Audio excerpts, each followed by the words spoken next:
The classic Maya weren't struggling survivors scratching at the margins of a hostile world when everything collapsed around them.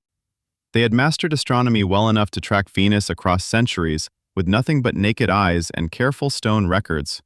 Their cities ran on sophisticated trade networks, connecting hundreds of rival kingdoms across thousands of miles of dense jungle. And yet, the silence that followed was so complete that the jungle swallowed their greatest city before anyone outside knew it had fallen. Beneath the grandeur of those soaring temples, something deeply dangerous was already taking hold. The Maya had been farming the same exhausted soil for generations, stripping it of everything it had. Forests that once blanketed the lowlands were falling to make room for more fields and more people. Without tree cover, the thin tropical soil baked hard and washed away in the seasonal rains. Population had swelled to levels the land simply could not sustain across a good harvest, let alone a bad one. Cities that looked permanent and powerful were quietly running out of the one thing that mattered most: food. And the political structure holding it all together was fracturing just as badly as the earth beneath it. Rival kings launched ruinous wars over territory that was already too depleted to feed the armies fighting for it. Every victory came at a cost the winners couldn't afford, and every defeat left another city hollowed out. The civilization wasn't crumbling from the outside. It was collapsing inward, one silent crisis stacked on top of the last. What it needed most was rain.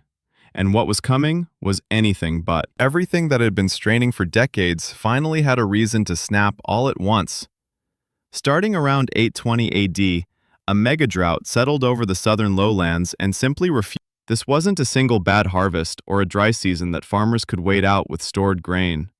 Rainfall dropped so severely that the shallow reservoirs the Maya had carved into limestone bedrock began to fail completely. Without water, the intensive agriculture feeding hundreds of thousands of people collapsed faster than any army could have managed. And the kings, whose divine authority rested entirely on their ability to deliver rain through ritual, had nothing left to offer. Worked and undertaxed for generations didn't need much convincing to stop believing. Cities that had stood for 5 centuries were abandoned within a single human lifetime. The jungle moved in so quickly that within generations, the stone plazas vanished beneath roots and canopy. What looked sudden from the outside was actually the moment every broken system hit its limit simultaneously. A civilization doesn't vanish because one thing fails. It vanishes because nothing is left strong enough to absorb the blow. The cities didn't die. The people did something far more remarkable. They simply moved on. While the southern lowlands fell silent, Maya civilization was already rebuilding itself across the northern Yucatan in cities like Chichen Itza and Uxmal. Millions of Maya descendants are alive today, speaking the same languages their ancestors carved into stone. The collapse wasn't an ending. It was the most brutal kind of reinvention a civilization can be forced to make.